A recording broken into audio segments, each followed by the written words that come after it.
ओबीसींना डावलण्याचा या ठिकाणी डाव आहे असा आरोप ठाकरेंच्या शिवसेनेनं केलेला आहे आणि या सोडतीवर ठाकरेंच्या शिवसेनेनं बहिष्कार टाकलेला आहे। ही सोडत सुरू असताना ही एक्सक्लुसिव्ह दृश्य केवळ लोकशाही मराठीवर कसा ठाकरेंच्या सेनेनं या ठिकाणी गोंधळ घातलेला होता, आक्षेप घेतलेला होता या सोडतीवर, सोडतीच्या प्रक्रियेवर।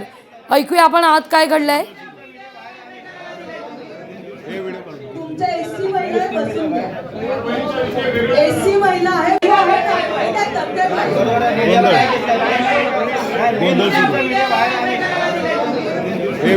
तुमच्या एससी महिला बसून घ्या।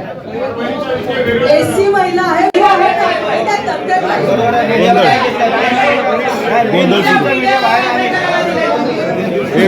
तुमच्या एससी महिला बसून घ्या। एससी महिला आहे त्या तक्त्यात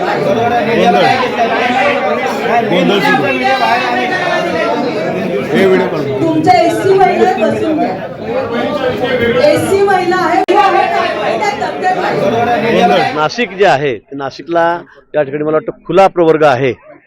जळगावला उत्तर महाराष्ट्रामध्ये ओबीसी आहे। आता ओबीसी महिला का जनरल आहे या बाबतीत अजून थोडं वेगळ्या ठिकाणी वेगळ्या बातम्या येत आहेत आणि आहेत। मला वाटतं सगळ्या ठिकाणी आमच्याकडे उमेदवार आहेत, असं कुठलंही ठिकाण नाही की त्या ठिकाणी आमच्याकडे उमेदवार नाहीत। खूप मोठ्या संख्येत 60%, 70%, कुठे कुठे 80-90% नगरसेवक हे आमचे महायुतीचे निवडून आलेले आहेत, विशेष करून भाजपचे निवडून आलेले आहेत।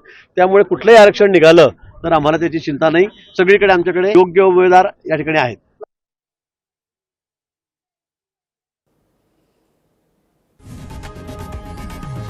लोकशाही मराठी ऐका, पहा, जागरूक रहा।